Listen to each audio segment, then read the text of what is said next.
Brought to you by Agilus Diagnostics.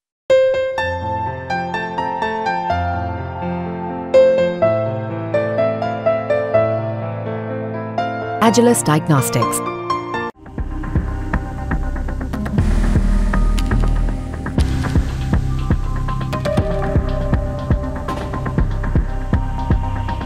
Pakistani सरकार की वर्तमान नीतियां और कार्य प्रणाली लगातार सवालों के घेरे में है और ये आलोचना अब देश के बाहर ही नहीं बल्कि भीतर से भी उठने लगी है। दरअसल पाकिस्तान के विशेषज्ञ और जानकार अब खुलकर अपनी ही सरकार को आईना दिखा रहे और इस आईने में जो तस्वीर उभरती है वो चिंताजनक है। हाल ही में पाकिस्तान के प्रधानमंत्री शहबाज शरीफ द्वारा भारतीय प्रधानमंत्री नरेंद्र मोदी को शंघाई सहयोग संगठन यानी एससीओ के शिखर सम्मेलन में आमंत्रित करने के बाद पाकिस्तान के अंदरूनी हलकों में इस कदम को लेकर एक नई बहस छिड़ गई। कई लोगों ने इसे पाकिस्तान की हताशा और कमजोर होती विदेश नीति का संकेत माना है। एक्सपर्टों का मानना है कि शहबाज शरीफ का यह आमंत्रण एक राजनीतिक प्रोटोकॉल से ज्यादा कुछ नहीं है जिसे अंतर्राष्ट्रीय मंच पर अपनी मौजूदगी दर्ज कराने के लिए उठाया गया। वहीं दूसरी ओर पाकिस्तान के जाने माने विशेषज्ञों का मानना है कि यदि पाकिस्तान को वास्तव में भारत के साथ रिश्ते सुधारने हैं तो उसे ऐसे दिखावटी कदमों से आगे बढ़कर वास्तविक संवाद की ओर बढ़ना चाहिए।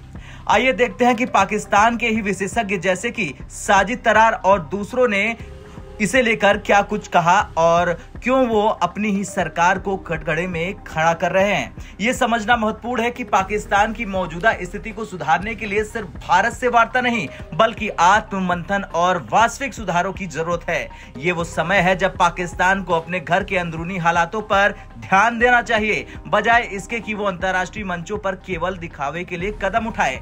पाकिस्तान की मौजूदा विदेश नीति पर सबसे बड़ा सवाल इसलिए उठ रहा क्योंकि देश के प्रधानमंत्री शहबाज शरीफ ने हाल ही में भारतीय प्रधानमंत्री नरेंद्र मोदी को आगामी एससीओ शिखर सम्मेलन में शामिल होने का न्योता भेजा। इस आमंत्रण को पाकिस्तान के अंदरूनी और बाहरी हलकों में एक राजनीतिक प्रोटोकॉल के रूप में देखा जा रहा, लेकिन सच्चाई इससे ज्यादा कहीं गहरी है क्योंकि पाकिस्तानी विशेषज्ञ साजिद तरार और कई अन्य मान रहे हैं कि अगर पाकिस्तान भारत से संवाद करना चाहता है तो उसे सीधा और स्पष्ट संवाद स्थापित करना चाहिए। तरार ने खुलकर कहा कि पाकिस्तान की सरकार ने इस आमंत्रण के माध्यम से अपनी कमजोरियों को छिपाने की कोशिश की है। उनका कहना है कि भारत के प्रधानमंत्री नरेंद्र मोदी जो कि विश्व स्तर पर अपनी पहचान बना चुके हैं इस तरह के दिखावटी कदमों से प्रभावित नहीं होंगे। उन्होंने पाकिस्तान की वर्तमान स्थिति की तुलना भारत से की और बताया कि कैसे प्रधानमंत्री नरेंद्र मोदी ने अपनी विदेश यात्राओं और नीतियों के माध्यम से भारत को एक मजबूत और प्रभावशाली देश के रूप में स्थापित किया।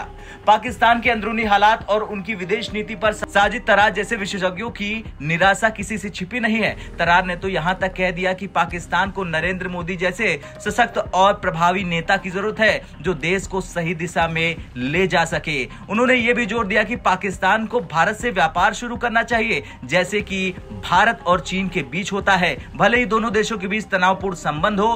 तरार के इस बयान ने पाकिस्तान की मौजूदा नेतृत्व पर सवाल खड़े कर दिए जो अपनी जनता और देश को सही दिशा में ले जाने में असफल साबित हो रहे हैं। खैर ये कहानी सिर्फ एक आमंत्रण की नहीं बल्कि पाकिस्तान की सरकार की मौजूदा स्थिति की भी है जिसे अब उसके अपने ही एक्सपर्टों ने आईना दिखा दिया। अब देखना यह है कि क्या पाकिस्तान की सरकार इस आईने में अपनी सच्चाई को देखेगी और सुधार की दिशा में कदम बढ़ाएगी या फिर ये आमंत्रण भी अन्य राजनीतिक नाटकों की तरह भुला दिया जाएगा। आपका क्या कुछ कहना है? साजिद तरार ने जिस तरह से शहबाज शरीफ की सरकार को आईना दिखाया उसे लेकर कमेंट कर जरूर बताएं। ब्यूरो रिपोर्ट, भारत तक।